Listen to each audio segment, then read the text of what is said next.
Hi everyone, in this video lecture we will talk about the structure and composition of wheat kernel. This video lecture would be beneficial for food technology competitive exams and also for BSc and MSc courses. Wheat is a staple food for human consumption all over the world. If we talk about cereals, cereals belong to grass family which is also known as Poaceae or Gramineae. Here are following principal cereals, and wheat is one of the principal cereals, belongs to genus Triticum. Other cereals are rye, sorghum, barley, oats, rice, corn, and millets. Now if we talk about sorghum, sorghum is usually called by its genus, and in India sorghum is popularly known as jawar. Now triticale. Triticale is a man-made hybrid of wheat and rye. It has both properties of wheat and rye. It has baking quality of wheat and hardiness of rye. Now emmer and einkorn, they are categorized under wild wheat types. Emmer is Triticum dicoccum and einkorn is Triticum monococcum. Emmer is regarded as an ancestor of wheat grown today. Now there are more than 30,000 species and the varieties of wheat. The principal wheat for commerce are Triticum aestivum, which is known as bread wheat or a common wheat. Second is Triticum durum, which is known as macaroni wheat. Third is Triticum compactum, which is known as club wheat. Most of the wheat grown in India are Triticum aestivum and Triticum durum. Wheat is said to be naked grain called caryopsis. Now what is caryopsis? Caryopsis means fruit which is simple and dry, not a fleshy kind of. For instance, this is a seed. The red one is called seed coat. The blue one is called fruit coat. And this is embryo. Now we can see that seed coat and fruit coat, they are tightly fused and there is no significant distinction between them. They both could not be separated easily. Such type of seeds are called caryopsis, and wheat is one of its example. Now this seed is enclosed in lemma and palea. Lemma and palea together form husk of wheat. Lemma is longer than palea, and lemma has a hair-like structure called on. When threshing is done, threshing means the removal of husk of the grain. When threshing is done, the lemma and palea, or we can say that husk of the grain, is removed and it forms chaff. This is chaff. This chaff is further used as an animal fodder. Now the structure of wheat kernel. This is the structure of wheat kernel and it is differentiated into bran, endosperm and germ. Bran is the outermost layer of the grain and it is composed of many layers. The outermost layer is epidermis, then hypodermis, then cross cells, then tube cells, then seed coat also called testa, then nuclear tissue, and the last is aileron layer.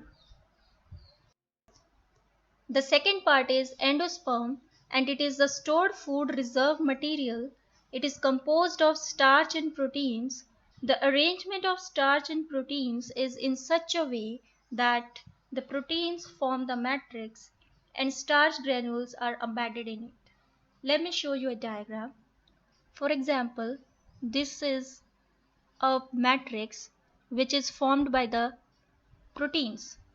Now, in this matrix, starch granules are embedded like this. This is a protein matrix in which the starch molecules are embedded. So this is how the cells are filled with starch granules in a protein matrix. Now the third part is germ, which is also called embryo. Germ is separated from endosperm by scutellum. This is germ and this is endosperm. Germ is separated from endosperm by scutellum. This is scutellum. This scutellum transports the reserve food material from endosperm and transmit it to the developing embryo. It has various parts like rudimentary shoot, which is also known as plumule, and root cap, which is also called radical cap. Composition of wheat kernel. First is carbohydrates. Carbohydrates in wheat kernel are present in the form of starch, soluble sugars, cellulose and hemicellulose. Endosperm contains the starch, germ contains the soluble sugars, and bran contains cellulose and hemicellulose. If we talk about lipids, endosperm contains 1 to 2% of fats, germs contain 5 to 6% of fats, whereas bran contains 8 to 15% of fats. Wheat germ oil is rich in vitamin E, that is tocopherol, and essential fatty acids.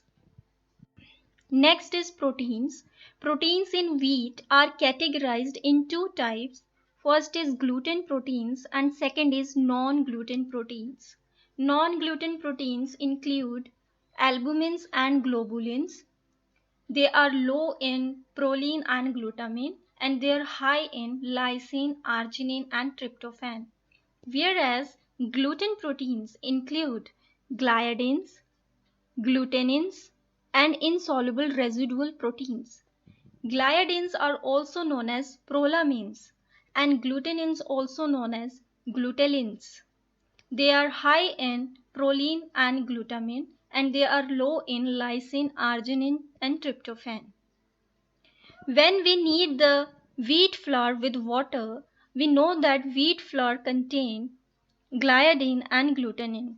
When gliadin and glutenin reacts with water, they form gluten. Gluten provides elasticity, plasticity, flow properties, and dough stability. Gluten are insoluble, water insoluble pentosans. Pentosan means 5 carbon polysaccharide, or we can say that pentose. So gluten are water insoluble pentose which are able to bind and they hold a significant amount of water. Now wheat bran and germ, they have high content of essential amino acids. So whole wheat proteins have more biological value than endosperm proteins. Now next is minerals. Wheat grains are considered as good source of mineral nutrients. Minerals like iron, phosphorus, magnesium, manganese, copper and zinc. These are present in the outer layers and germ or embryo of the wheat kernel. When milling is done, most of its part pass on to the byproducts of milling. So there is a loss of minerals during milling. Next is vitamins. Whole wheat is considered as good source of thiamine and nicotinic acid. Thiamine is also known as vitamin B1, whereas nicotinic acid is also known as niacin and vitamin B3. Wheat grains are poor in riboflavin, that is vitamin B2, but other B vitamins are present in small quantities. Aileron layer contains maximum vitamin B2. When wheat is milled for white flour, a large part of aileron layer is lost as bran, and the resulting white flour is devoid of major part of vitamin B2. Now this is the table depicting the percentage of composition of wheat kernel. This percentage is according to both the books Food Science by Potter and Food Facts and Principles by Shakuntala Mane. If we talk about the storage of food grains, moisture content less than 14% is considered safe for the storage of cereals. The grains should be dried by appropriate methods so that the moisture content is less than 14% and they are stored in such a way to prevent damage due to insects and rodents. So that's all for today. Thanks for watching. I hope this video lecture would be beneficial for you. You can also follow me on Instagram. My Instagram handle is foodtechworld. Thank you.